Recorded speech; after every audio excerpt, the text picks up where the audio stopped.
আগের কথা, কোন এক সবুজ শ্যামল রাজ্যের প্রান্তে ছিল একটা জঙ্গল। সেই জঙ্গলের ভেতরে একটি কুঁড়ে ঘরে বাস করত এক কাঠুরিয়া ও তার একমাত্র সুন্দরী কন্যা মেঘমালা। মেঘমালা যেমন ছিল রূপবতী, তেমনি জ্ঞানের দিক থেকেও অনেক এগিয়ে। বাবা, অনেক বেলা হয়ে গেছে, আর কত কাজ করবে, খাবে না বাবা? হ্যাঁ রে মা, হ্যাঁ, খেতে তো হবে, না খেয়ে কি আর কাজ করা যায়? এই তো এই কাঠ কাটা হয়ে গেছে, এখন খেয়ে দে, আবার জঙ্গলের ভেতরে কাঠ কাটতে যাব। ঠিক আছে, তাহলে আর দেরি করো না, ভেতরে এসে খেয়ে নাও। হ্যাঁ হ্যাঁ, আসছি, তুই ভেতরে গিয়ে সব বেড়ে রাখ, আমি এখনই আসছি।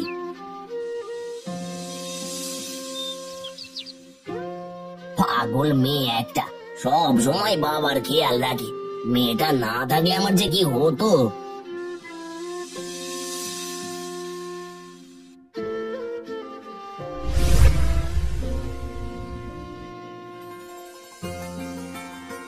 দে মা দে, তাড়াতাড়ি কটা খেতে দে, খেয়ে দে, এখন এবার কাঠ কাটতে যেতে হবে।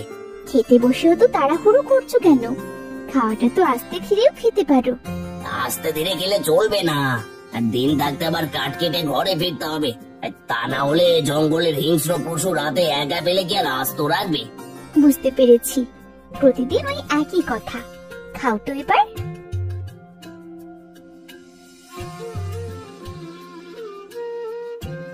মারে, তোর মা মরার পর দিন থেকে সারাদিন তোকে অনেক কষ্ট করতে হয়। কিসের কষ্ট? শুধু রান্না করা আর কাপড় চোপড় ধোয়া, এতে আবার কষ্ট কিসের? কষ্ট তো তুমি করো বাবা, সারাদিন কাঠ কেটে সেগুলো আবার মাথায় নিয়ে বিক্রি করো কি?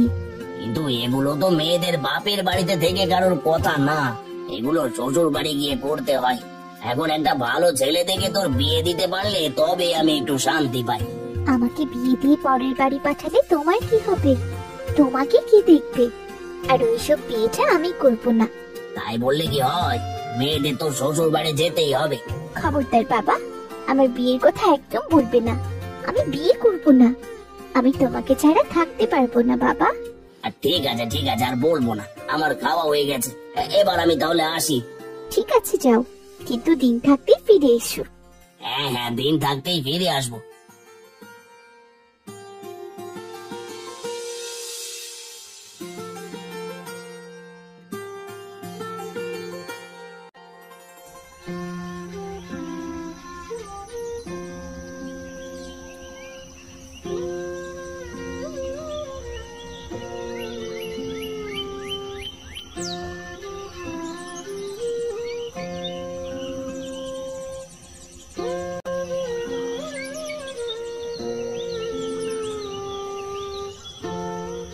এই তো এখানে একটা মরা গাছ পড়ে আছে, এটা কাটলে আজকের খড়ি হয়ে যাবে, এটাই কেটে নিয়ে যাই।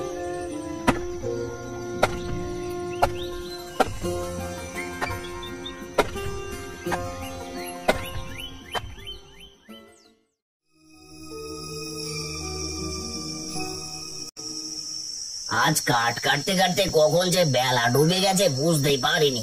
এদিকে চারপাশে শুধু হিংস্র প্রাণীদের ডাক শোনা যাচ্ছে, জানি না আজ সুস্থ ভাবে বাড়ি ফিরতে পারবো কিনা।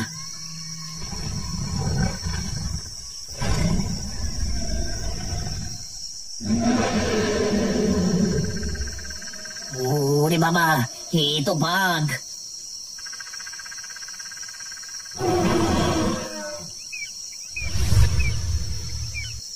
রে বাবা, কোনো মতে জানটা হাতে নিয়ে পালিয়ে এসেছি, কিন্তু এত রাতে কোথায় যাই?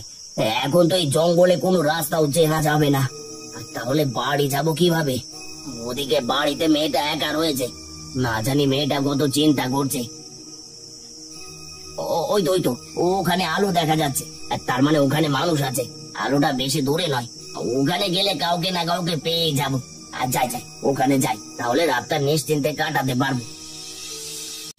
এত রাত হয়ে গেল, বাবা তো এখনো এলো না। কখনো তো এত রাত করেনি, বাবা কোনো বিপদে পড়লো না তো?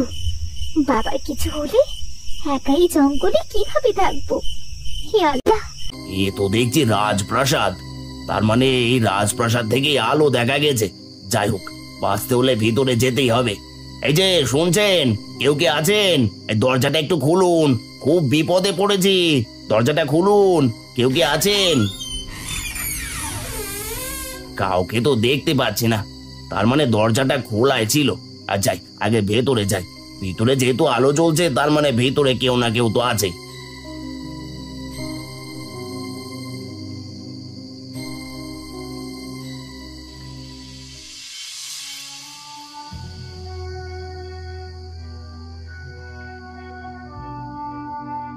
এ তো দেখছি পরিত্যক্ত রাজমহল, তার মানে এখানে কোনো রাজা থাকে না, শুধু এই সাধু বাবা থাকে। হ্যাঁ, শুধু আমি এখানে থাকি, কিন্তু তুই এখানে এসেছিস কেন? বাবা, আমি এক গরিব কাঠুরিয়া, বনে কাঠ কাটতে কাটতে রাত হয়ে গেছিল, রাস্তায় বাঘের তার আগে এখানে একটু আশ্রয়ের জন্য এসেছি। ঠিক আছে, তুই এখানে থাকতে পারিস, কিন্তু একটা শর্ত আছে। কি শর্ত বাবা?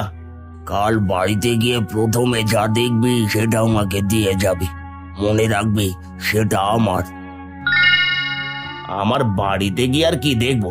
হয়তো আমার ভাঙা কুড়ে ঘর, আর না হয়তো পড়ে থাকা পাথর। এটা সাধু বাবা নিলে নেবে। ঠিক আছে সাধু বাবা, আমি আপনার শর্তে রাজি, আর তবু আজকের রাতটা আমাকে এখানে থাকতে দিন।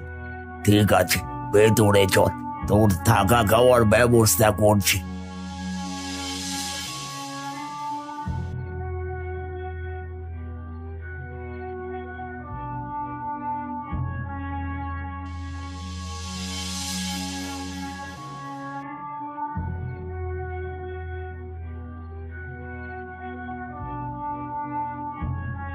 এগুলো খেয়ে আজকে রাতটা এখানে কাটিয়ে সকাল হলে সোজা বাড়ি চলে যাবে।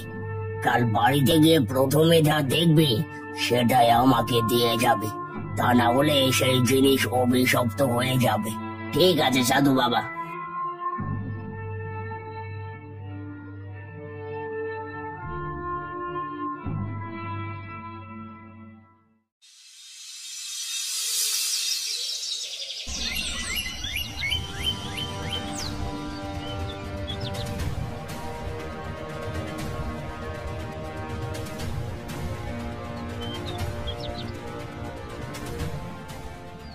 পরের দিন যখন গরিব কাঠুরিয়া তার বাড়িতে চলে আসে, তখন সে প্রথমে তার বাড়িতে তাকাতেই মেঘমালাকে দেখতে পায়। মেঘমালাকে দেখে কাঠুরিয়ার মাথায় আকাশ ভেঙে পড়ে। সঙ্গে সঙ্গে কাঠুরিয়া কান্না করতে শুরু করে। হায় হায় হায়, আমার কি সর্বনাশ হলো, আমার কি সর্বনাশ হলো গো! আমি কেন প্রথমে আমার মেয়েকে দেখতে পেলাম? হায় হায় হায়, আমার এ কি সর্বনাশ হলো! বাবা, কি সর্বনাশ হয়েছে? এভাবে কাঁদছো কেন? তুমি সারা রাত কোথায় ছিলে বাবা? মারে, জান বাঁচানোর জন্য আমি সারা রাত এক সাধুর হেফাজতে ছিলাম। সাধু আমাকে শর্ত দিয়েছিল, সেখানে থাকতে হলে সকালে আমার বাড়ির মধ্যে তাকিয়ে প্রথমে যা দেখতে পাবো সেটা সাধুকে দিয়ে দিতে হবে। কিন্তু আমি তো তোকেই প্রথম দেখেছি। এইসব কি বলছো? তুমি কি এটা বলে সাধুকে কথা দিয়েছো? হ্যাঁ রে মা, কথা দিয়ে এসেছি, কিন্তু তুই চিন্তা করিস না, প্রয়োজন হয় আমি সাধু বাবার হাতে পায়ে ধরে তার কাছ থেকে তোকে ভিক্ষে চাইবো।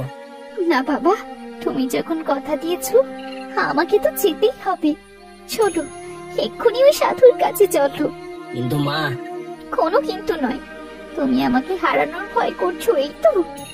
তিনি যদি সত্যিকারের সাধু হয়ে থাকে তাহলে সে কোনোদিন আমার ক্ষতি করবে না। চলো বাবা। ঠিক আছে, তাহলে চল।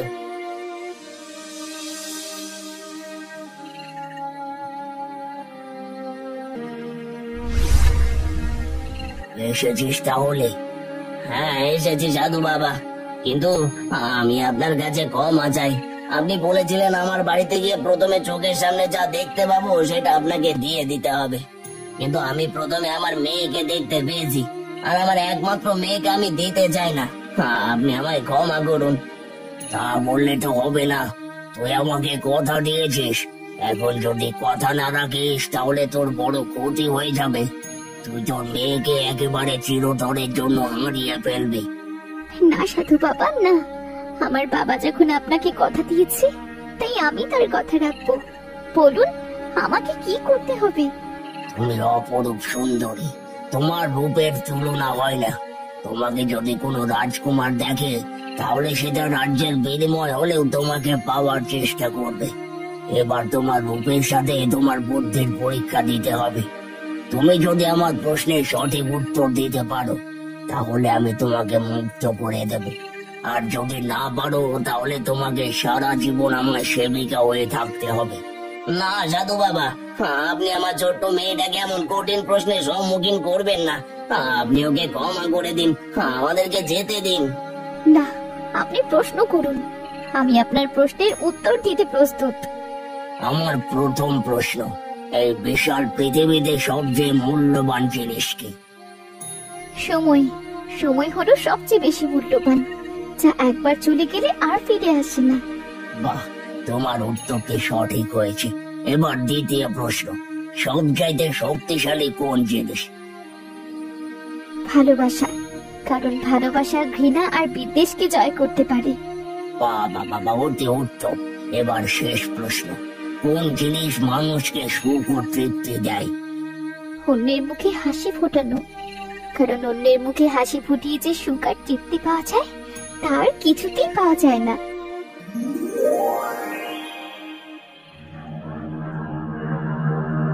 হে কি, এইসব কি হলো?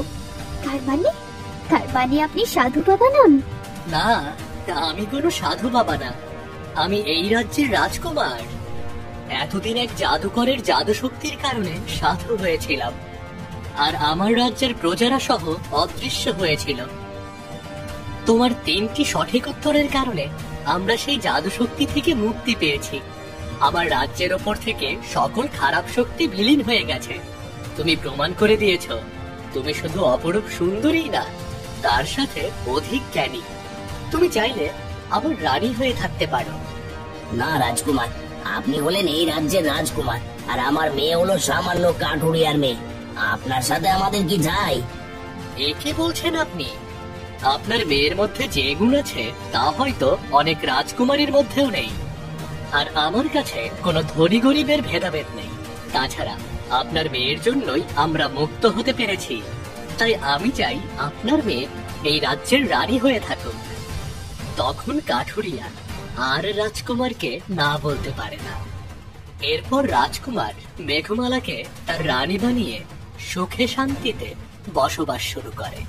সেই সাথে সেই রাজ্য আবার খুশিতে ভরে ওঠে।